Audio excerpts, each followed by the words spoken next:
Once upon a time, in the late 18th century, France was facing a period of economic turmoil, social inequality, and political unrest. The country was ruled by an absolute monarchy, where King Louis XVI had the final say in all matters of governance. However, the people of France were tired of the monarch's oppressive regime and wanted a change. It all began in 1789 when the king summoned the Estates General, a gathering of representatives from the three estates, clergy, nobility, and commoners. The commoners, who represented the majority of the population, were unhappy with the unfair voting system that gave equal power to each estate, despite their different sizes. They demanded a fairer system, where each representative would have an equal vote. However, the king was reluctant to give in to their demands, and tensions began to rise between the commoners and the monarchy.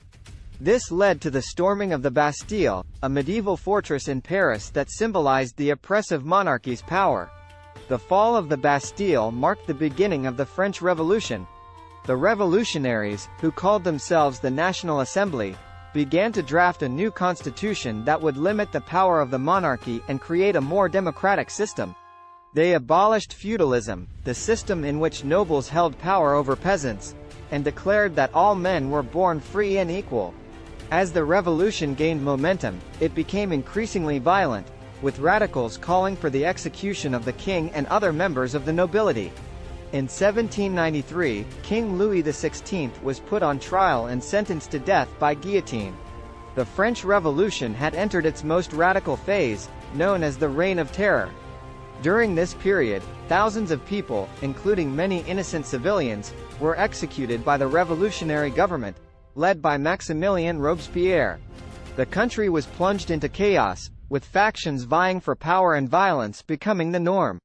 However, the Reign of Terror came to an end in 1794 when Robespierre was arrested and executed, marking the end of the most violent phase of the revolution.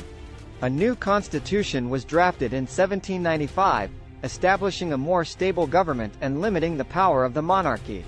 The French Revolution had far-reaching consequences, not only in France but also throughout Europe and the world. It inspired other countries to fight for their independence and helped to shape the modern world's political landscape. The principles of liberty, equality, and fraternity, which were at the heart of the revolution, continue to inspire people to this day.